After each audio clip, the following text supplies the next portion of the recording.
வணக்கம். இலங்கை செய்திகளுடன் நான் ரோஷன். விரிவான செய்திகளுக்கு முன் தலைப்புச் செய்திகள்.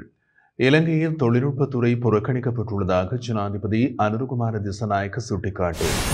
தேர்தல்களில் வருமானம் மற்றும் செலவு அறிக்கையை சமர்ப்பிக்காத வேட்பாளர்களுக்கு எதிராக சட்ட நடவடிக்கை ஆரம்பம். 1.5 மாதத்தில் மக்களுக்கான பலன் கிடைக்கும் என பொதுமக்கள் பாதுகாப்பு அமைச்சர் ஆனந்த் விஜயபால அறிவிப்பு. சிறந்த இலவச சுகாதார சேவைகளை தொடர்ச்சியாக வழங்கும் நோக்கில் நாட்டில் உள்ள சுகாதார தேவையில் உள்ள 5 பிரதான துறைகளை மேம்படுத்த நடவடிக்கை. தொடர்வது விரிவான செய்திகள். உலக சந்தையில் இலங்கையின் பங்கை புத்தாக்க வேலை திட்டத்தினூடாக அடைய முடியும் என்றும் புதிய மாதிரிகள் மூலம் புதிய சந்தை வாய்ப்புகள் உருவாகும் என்றும் ஜனாதிபதி அனுருகுமார திசாநாயக்க தெரிவித்தார். ஆய்வு மற்றும் அபிவிருத்திக்கான வணிகமயமாக்கல் அணுகுமுறையை ஏற்படுத்த ஜனாதிபதி அலுவலகத்தில் நடைபெற்ற நிகழ்வில் ஜனாதிபதி இதனை தெரிவித்ததுடன் இதற்கான அணுகுமுறையை ஏற்படுத்த புதிய இணையதளமும் அங்குரார்ப்பணம் செய்து வைக்கப்பட்டது. இங்கு தொடர்ந்தும் கருத்து தெரிவித்த ஜனாதிபதி அனுருகுமார திசாநாயக்க தொழில்நுட்பம் மற்றும் புத்தாக்கம் தொடர்பாக இலங்கையில் காணப்பட்ட கொள்கையினால் உலக சந்தையில் தனக்கான சரியான இடத்தை பெற்றுக்கொள்ள தவறியுள்ளதாகவும் உலகில் தொழில்நுட்பத்துடன் கூடிய சந்தை மாதிரியில் புதிய புரட்சி ஏற்பட்டுள்ள போதிலும் இலங்கை இன்னமும் தேயிலை, தேங்காய் மற்றும் ரப்பர் போன்ற பழைய பாரம்பரியங்களுக்குள் சிக்கிக் கொண்டிருக்கிறது என்பதையும் சுட்டிக்காட்டினார். தொழில்நுட்பத்தோடு இணைந்து புத்தாக்கங்களை செய்த நிறுவனங்களே உலகை வெற்றி கொண்டுள்ளதாகவும் உலகில் முதல் 10 நிறுவனங்களில் 5 நிறுவனங்கள் தொழில்நுட்ப அடிப்படையிலான நிறுவனங்கள் என்றும் ஜனாதிபதி சுட்டிக்காட்டினார். இலங்கையில் தொழில்நுட்பத்துறை புறக்கணிக்கப்பட்டுள்ளதாகவும் உலகின் வளர்ந்த நாடுகள் தொழில்நுட்பத்துறைக்கு முன்னுரிமை கொடுத்து அபிவிருத்தியை நோக்கி நகர்வதாகவும் ஜனாதிபதி தெரிவித்தார். வறுமை ஒழிப்பு சமூக அவலங்களை ஒழிப்பதற்கானது மாத்திரமல்ல, மாறாக உரிமைகள் இன்றி மக்கள் நெருக்கடிக்கு உள்ளாகின்ற காரணத்தினால் புத்தாக்கங்கள் ஊடாக அந்த மக்களுக்கு பொருளாதார செயற்பாடுகள் மற்றும் புதிய தகவல்களை பெற்றுக்கொள்ளும் உரிமையை வழங்குவதற்காகவே கிராமிய வறுமை ஒழிப்பு அவசியப்படுகிறது என்றார். நடைபெற்று முடிந்த பொதுத் தேர்தல் மற்றும் அது தொடர்பான தேர்தல்களின் வருமானம் மற்றும் செலவு அறிக்கையை சமர்ப்பிக்காத வேட்பாளர்களுக்கு எதிராக நடவடிக்கை எடுக்கப்பட உள்ளது. இது தொடர்பான சட்ட நடவடிக்கைகளை ஆரம்பிக்குமாறு பதில் போலீஸ் மா அதிபருக்கு அறிவுறுத்தல் வழங்கியுள்ளதாக தெரிவிக்கப்படுகின்றது. இதன்படி இதுவரை வருமானம் மற்றும் செலவு அறிக்கையை சமர்ப்பிக்காத 1042 வேட்பாளர்கள் மற்றும் 197 கட்சி செயலாளர்கள் மற்றும் சுயேட்சை குழு தலைவர்கள் தொடர்பான விரிவான அறிக்கையினை தேர்தல்கள் ஆணைக்குழு பதில் போலீஸ் மா அதிபருக்கு அனுப்பி வைத்துள்ளது.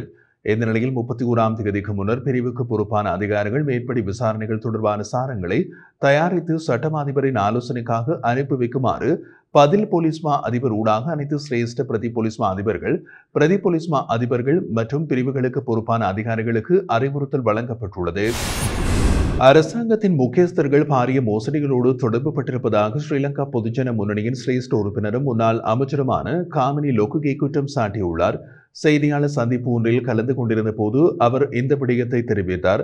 அங்கு அவர் மேலும் தெரிவித்த போது உலகம் முழுவதிலும் சட்டவிரோதமான முறையில் சொத்துக்களை குவித்தவர்களின் விவரங்களை வெளியிடும் பண்டோரா பேப்பர்ஸ் ஆவணத்தில் இலங்கையில் ஆளும் கட்சியின் முக்கியஸ்தர்கள் பற்றிய விவரங்களும் அரசாங்கத்தின் முக்கிய பதவிகளை வகிக்கும் நபர்களின் பெயர்களும் உள்ளடக்கப்பட்டுள்ளதாக தெரிவித்தார்.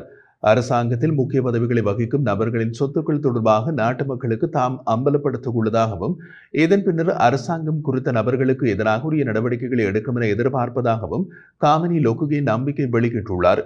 இதேவேளை எந்த ஒரு விடயம் தொடர்பாகவும் விசாரணை நடத்துவதற்கு அரசாங்கத்திற்கு சந்தர்ப்பம் வழங்கப்பட்டுள்ளதாகவும் அதனை எதிர்கொள்ள நாங்கள் தயார் என்றும் காமினி லொக்குகே மேலும் தெரிவித்தார். ஜனாதிபதி ஊடக பிரிவில் இருந்து அண்மையில் காணாமல் போன சில பொருட்கள் குறித்து விசாரணைகள் ஆரம்பிக்கப்பட்டுள்ளதாக குற்றப்புலனாய்வு திணைக்களம் தெரிவிக்கின்றது.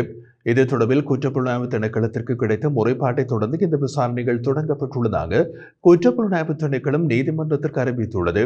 அதன்படி குற்றப்புலனாய்வு திணைக்களத்தின் அதிகாரிகளால் இந்த சம்பவம் தொடர்பாக கொள்முதல் அதிகாரியிடம் வாக்குமூலங்களை பெற்றுள்ளதாகவும் மேலும் இந்த பொருட்களை பெற்றவர்களிடமிருந்து வாக்குமூலங்களை பெற திட்டமிடப்பட்டுள்ளதாகவும் தெரிவிக்கப்படுகிறது. அதே நேரம் குறித்த பொருட்கள் குறித்து விசாரித்து எதிர்காலத்தில் நீதிமன்றத்திற்கு ஒரு பட்டியலை சமர்ப்பிப்பதாக குற்றப்புலனாய்வு திணைக்களம் நீதிமன்றத்திற்கு தெரிவித்துள்ளது. இந்த நிலையில் குற்றப்புலனாய்வு திணைக்களத்தினால் முன்வைக்கப்பட்ட சமர்ப்பணங்களை கருத்தில் கொண்டு கொழும்பு கோட்டை நீதவான் இந்த விசாரணைகளின் முன்னேற்றத்தை எதிர்காலத்தில் நீதிமன்றத்திற்கு அறிவிக்குமாறும் உத்தரவிட்டார். எதிர்வரும் 1.5 மாதங்கள் தொடர்ச்சியாக விடாமுயற்சியோடு செயல்பட்டால் ஊழல், மோசடி, லஞ்சம், நிதி மோசடி தொடர்பான விசாரணைகளில் எதிர்பார்த்த பலனை பெற முடியும் என பொது பாதுகாப்பு அமைச்சர் ஆனந்த் விஜயபால தெரிவித்தார். நேற்றைய நாடாளுமன்ற அமர்வில் உரையாற்றும் போது அவர் இதனை தெரிவித்திருந்தார். அவர் மேலும் தெரிவிக்கையில், ஊழல், மோசடி, லஞ்சம் மற்றும் நிதி மோசடி தொடர்பான எந்த ஒரு விசாரணைகளையும் அரசு நிறுத்தவில்லை மற்றும் அரசியலாக்கப்படவில்லை. தமது அரசு போலீசாரை சிபாரிசு செய்ய வைத்துள்ளதாகவும் ரகசிய போலீசாருக்கு விரிவான அதிகாரங்களை வழங்கியுள்ளதாகவும் குறிப்பிட்டிருந்தார். அவை அனைத்தையும் சுயாதீனமாக ஆராய்ந்து வருவதாக தெரிவித்த அமைச்சர், ஊழல் மோசடி லஞ்சத்திற்கு எதிராக நிச்சயமாக நடவடிக்கை எடுப்போம் என்பது நாட்டு மக்களோடு அரசு செய்து கொண்ட உடன்பாடு என்றும் சுட்டிக்காட்டியிருந்தார். மக்களுக்கு தரமான மற்றும் சிறந்த இலவச சுகாதார சேவைகளை தொடர்ச்சியாக வழங்கும் நோக்கில் நாட்டில் உள்ள சுகாதார சேவையில் உள்ள பிரதான 5 துறைகளை மேம்படுத்த பாடுபடுவோம் என சுகாதார மற்றும் வெகுஜன ஊடக அமைச்சர் நலிந்து ஜாதிச தெரிவித்தார். ஆயுர்வேத மருத்துவ சபைக்கான உறுப்பினர்களை நியமிப்பதற்கான நியமன கடிதங்கள் மகரகம நாவின் ஆயுர்வேத வைத்திய திணைக்களத்தில் வழங்கப்பட்ட போது அமைச்சர் இதனை தெரிவித்திருந்தார். இதன்போது அமைச்சர் மேலும் கருத்து தெரிவிக்கையில், எதிர்வரும் காலங்களில் இலங்கையில் ஆரம்ப சுகாதார சேவையை வலுப்படுத்தல், 2ஆம் நிலை மற்றும் 3ஆம் நிலை சுகாதார அமைப்பை வலுப்படுத்தல், நாட்டில் மருந்துகளை உற்பத்தி செய்தல் மற்றும் உயர்தர மருந்துகளை வைத்தியசாலைகள் மற்றும் சுகாதார நிறுவனங்களுக்கு தொடர்ச்சியாக வழங்குதல், இலங்கை மக்களின் போஷாக்கு மட்டத்தை உயர்த்துவது மற்றும் அபிவிருத்தி செய்தல் ஆகிய 5 முக்கிய துறைகள் ஊடாக சுகாதார சேவையை சிறந்த நிலைக்கு உயர்த்துவதற்கான திட்டங்கள் தயாரிக்கப்பட்டுள்ளதாக கூறினார். உள்ளூர் மருத்துவ முறையை மேம்படுத்துவது, அந்த மருத்துவ முறையின் உள்ளார்ந்த தனித்தன்மைகளை கண்டறிந்து அந்த வசதிகளை பயன்படுத்தி சுற்றுலாத்துறையை மேம்படுத்துவது அரசின் முக்கிய நோக்கங்களில் ஒன்றாகும் என்றும் அமைச்சர் கூறினார். பெரும் மோசடிகளும் குற்றங்களும் கிளீன் ஸ்ரீலங்கா வேலைத்திட்டத்தினால் மறைக்கப்படுகிறது என ஐக்கிய மக்கள் சக்தியின் நாடாளுமன்ற உறுப்பினர் ஹபீர் ஹாசிம் தெரிவித்தார். இறக்குமதி மற்றும் ஏற்றுமதி கட்டளை சட்டத்தின் கீழான ஒழுங்குவதி, வெளிநாட்டு செலாவணி சட்டத்தின் கீழான கட்டளைகள் மீதான விவாதம் தொடர்பாக உரையாற்றும் போது மேற்கண்டவாறு குறிப்பிட்ட அவர், முறைமை மாற்றத்தில் மக்கள் இதனை எதிர்பார்க்கவில்லை என்றும் கூறினார். தொடர்ந்தும் தெரிவித்த அவர், ஜனாதிபதி தேர்தலிலும் பொது தேர்தலிலும் முறைமை மாற்றம் பிரதான பேசுபொருளாக காணப்பட்ட நிலையில் மாற்றத்தை தேசிய மக்கள் சக்தியினால் ஏற்படுத்த முடியும் என்று நம்பிக்கை கொண்டு மக்கள் ஜனாதிபதி அனுருகுமார திசாநாயக்க தலைமையிலான அரசாங்கத்தை தோற்றுவித்தனர்.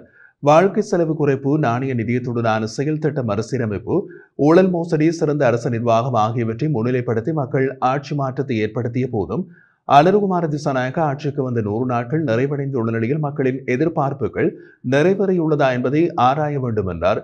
2018ஆம் ஆண்டு நல்லாட்சி அரசாங்கம் 100 நாள் வேலை திட்டத்தை மக்கள் மத்தியில் முன்னெடுத்த போது எரிபொருள், பருப்பு, அரிசி உட்பட அத்தியாவசிய பொருட்களின் விலைகள் பகுதியளவில் குறைக்கப்பட்டன. மேலும் மக்களின் வாழ்க்கை செலவுகளும் குறைக்கப்பட்டது. ஆனால் அனுருகுமாரவின் 100 நாள் நிர்வாகத்தில் அரிசி, தேங்காய் ஆகிய உணவுப் பொருட்களின் விலைகள் அமெரிக்க டாலருக்கு நிகரானதாக காணப்படுகிறது என்றார். முன்னதாக கோட்டாபய ராஜபக்சவின் அரசாங்கத்தில் பிரதான எதிர்க்கட்சியாக செயற்படும் போது நாட்டின் பொருளாதார நிலைமைகள் குறித்து பலமுறை எச்சரித்தோம். பங்குரூத்து நிலைமையை தடுக்க சர்வதேச நாணய நிதியத்தை நாடுமாறு வலியுறுத்தினோம். இருப்பினும் அரசாங்கம் நமது கருத்திற்கு மதிப்பளிக்கவில்லை. இறுதியில் நாடு பங்குரூத்து நிலைமையை அடைந்தது என்று தெரிவித்திருந்தார். அரிசி இறக்குமதியில் பல கோடி ரூபாய் மோசடி செய்யப்பட்டுள்ளது என முன்னாள் விவசாய அமைச்சர் மஹிந்த அமரவீர தெரிவித்துள்ளார். நாடு மற்றும் பச்சை அரிசி வகைகளில் இறக்குமதி செய்யும் போர்வையில் பெருமளவில் பாஸ்மதி அரிசி இறக்குமதி செய்யப்பட்டுள்ளது என்றும் சுட்டிக்காட்டினார். அரசாங்கத்தின் முக்கியஸ்தர்களுக்கு தெரிந்து இந்த மோசடி இடம்பெறுகிறது என்பது குறித்து சந்தேகம் எழுவதாக தெரிவித்துள்ள மஹிந்த அமரவீர, இந்த விடயம் தொடர்பாக கவனம் செலுத்தப்பட வேண்டியது அவசியமானது என்றும் குறிப்பிட்டார். இந்த நிலையில் அரிசி இறக்குமதி தொடர்பாக ஏற்கனவே இவ்வாறான குற்றச்சாட்டுகளை எதிர்க்கட்சிகள் சுமத்தி வருகின்றமை குறிப்பிடத்தக்கது.